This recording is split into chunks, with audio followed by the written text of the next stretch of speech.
5, 4, 3, 2, 1. Duh. All right, you filthy degenerates, UFC 302 is upon us, and it is time to come together to rob the bookies blind. Let's take their money. We're going to make this one a fast one. So we're going to start at the top of the lineup. First fight, Andre Lima versus Mitch Paposo.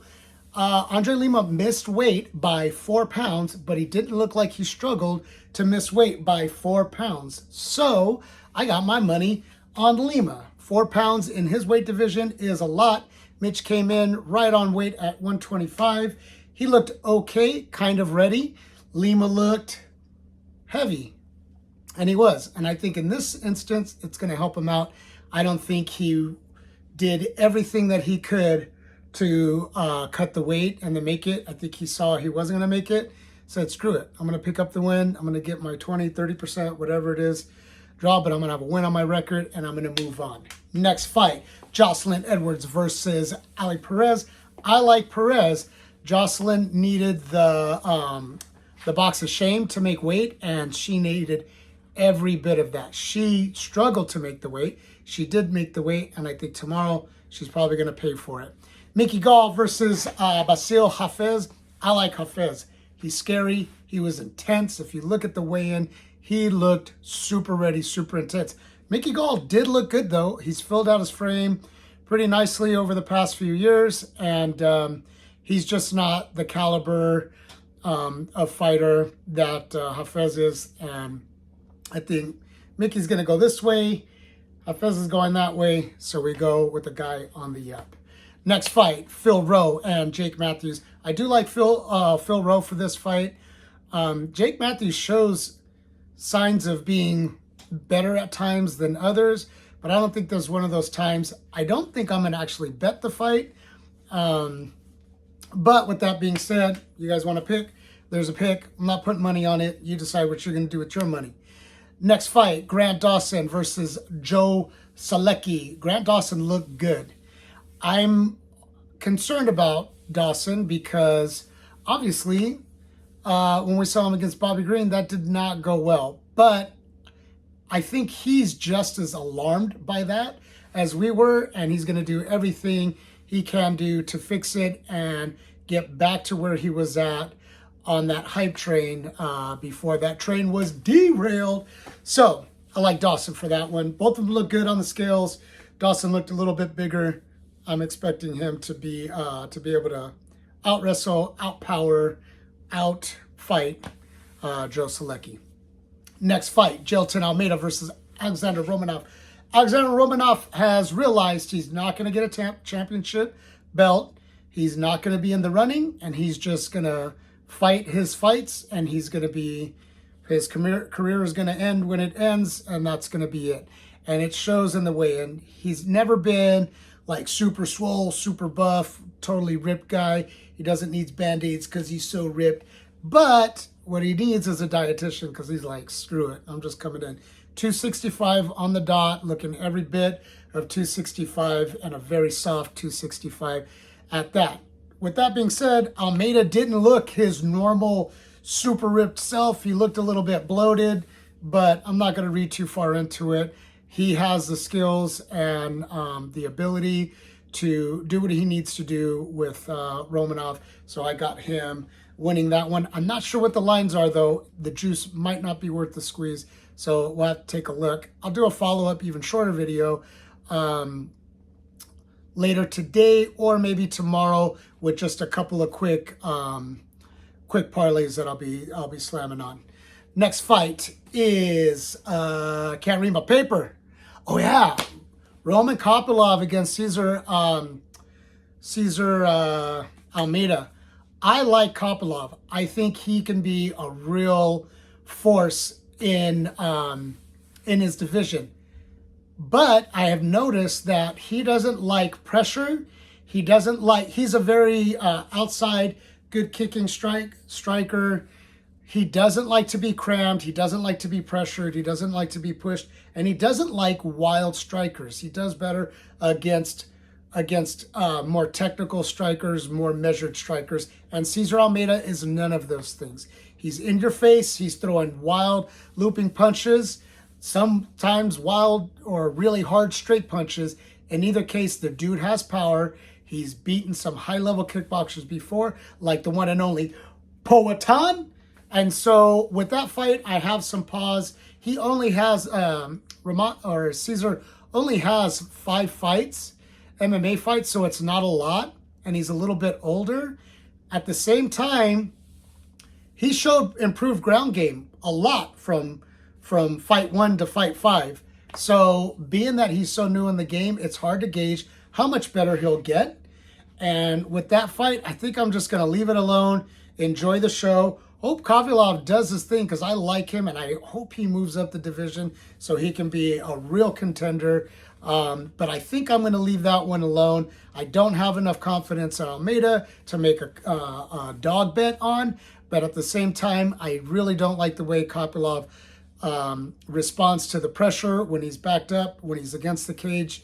He loses a little bit of composure. He does a little bit of this, and those end up looking like this after a couple of swings. And so I'm just not good with it. Boom. Next fight, Nico Price, Alex Morono. 2 of the least consistent fighters, know exactly what you're going to get out of them type fighters. Nico Price, wild card. You don't know what that fool's going to do. Alex Morono, not as wild card, but super not technical. That's the term. And he never looks good on the scales. I'm used to that. I'm used to seeing him not look good. But even this time, he looked even not gooder. Not or good. He looked worse this time. And so that gave me a little bit of pause. On a longer parlay, I probably will pick Morono, but I'm not going to make him a key part of my grouping. Okay? So I will call Morono, but I'm probably not going to bet him. Maybe just on one, like Hail Mary, everybody that I think should win type of parlay that'll pay me plus 8 million and not hit because one asshole will fuck up the whole thing for everybody. Anyways, moving on. Holland versus Oleg. You say it.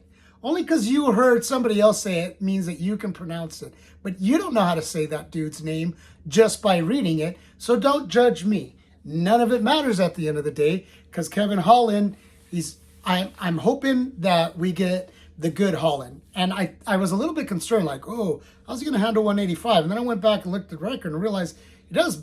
Historically, he's done better at 185 than he has at 170. Granted, the people that he fought at 170, most of them were higher level than a lot of his 185, but it is what it is. He uses his reach well. Oleg only has that one really looping overhand left that he loves to throw a lot, and it's dangerous if he can catch you with it, but Holland's been around enough, he's smart enough to see it coming, move back, uses reach, uses height, uses length to stay safe from that, and I like Holland for the win. Boom! Co-main event of the evening. We're moving, baby. We're moving. Co-main event of the evening. Strickland versus Costa. I actually like Costa for this fight. I think he's the most probable dog in on the card. Maybe Dustin Poirier, because of how the lines are spread. But I really like Costa in this fight. Style makes matchups. We all know that. If you look at Dricus du Plessis and Strickland, a lot of the basic styles of striking are similar. Very forward-moving pace, hard puncher, and minus the takedowns. The takedowns is one thing that DDP can do that Costa isn't known for doing as well, but he's very much a pressure fighter. He throws sometimes wild looping punches, but every once in a while he lets that right cross go straight down the line, and I don't know how Strickland's going to react to it. He doesn't like being pressured. We learned that against DDP, and it didn't work out well for him. I like both of these guys. I mean, who doesn't like Costa? Let's just be honest, okay? He's gorgeous. And, I cover my wife's eyes, but I look at him because... And I had him at number 2 behind Conor McGregor. I digress. That's not the point of this. We're keeping this fast. I like Costa as a dog. I also like over 2.5, over 3. Take the spreads. Look at an over that makes you feel like it's worth the money. The return on investment is good, and then go with that one because I like the over. At least the halfway mark of the fight. I also have a sneaky little draw play on that one because in my mind, if Costa really wrecks in the first 2 rounds, maybe gets a 10-8 in one of those, and then Strickland is able to pace, use his jab, stick and move, 10-9, round 3, 4, and 5, that's a draw. And so I always like to find one fight that I can put like a $5, $10 bet on a draw and get a stupid return just in case it happens. And for this one, that's the one for me. Okay. And then the main event of the evening, Islam Makhachev against Dustin Poirier. Love both of these guys. I love Dustin Poirier. He's one of my all-time favorite fighters. And as much as I'd love to say he's the livest dog of them all, he's not. He gets rear naked choked. Islam Makhachev rear naked chokes people. As soon as the first time Dustin gives up his back, he's going to get choked out. But wait, there's more.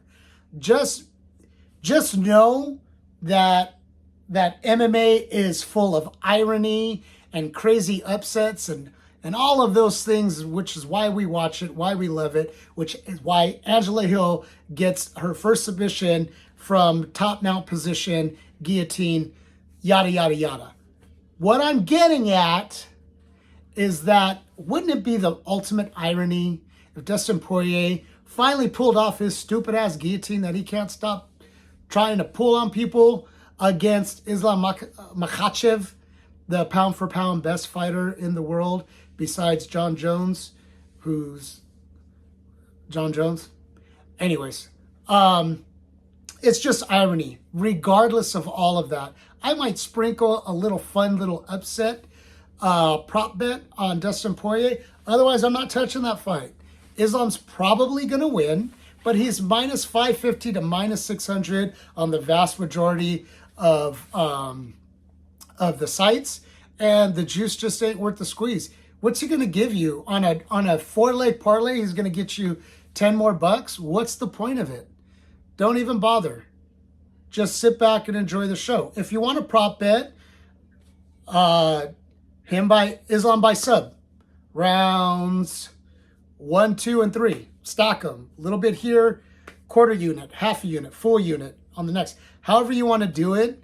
If you really need to bet that fight, then that's what I would do. If you really need to add them to one long parlay of people that are likely to win, all right, cool. But he can't be a key piece. That's not a value bet. He's probably going to win, but it's not a value bet because the spread is so wide, it just doesn't make sense. We're going to make bets that make sense. We're going to make bets that give us a good return on investment. We're not going to make bets that make us pull out our hair or make our hair go gray if we don't have anything to pull out just because we decided, oh, let that one ride because that's a sure shot, right? Izzy versus Strickland. 6-leg parlay. Have I told you guys my first 6-leg parlay I was ever going to hit got shut down because Izzy couldn't beat freaking Strickland? Israel Adesanya could not beat Sean Strickland. He got outstruck the whole time by Sean Strickland. That happened, and I lost my best parlay of all time because of it. So yes, maybe I'm a little bit overly cautious, but I don't care.